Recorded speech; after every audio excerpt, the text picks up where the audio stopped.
Hernandez dies a convicted murderer, but because his appeal had not yet been heard, state law calls for his conviction to be vacated, basically tossed out. That doesn't mean the legal troubles are gone, though. Louisa Moller has more now on the families of 3 murder victims who are still fighting for justice. Louisa? This time, David, with civil suits which carry a different burden of proof than criminal cases.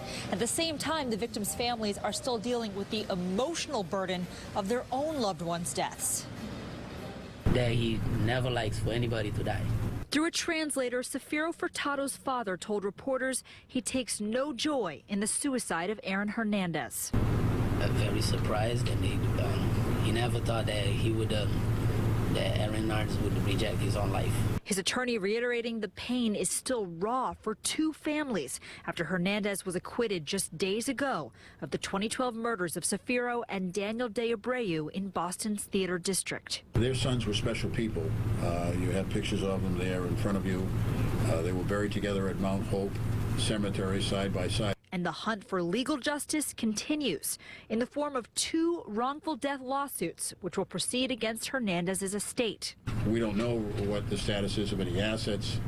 We know that he had a house in Attleboro.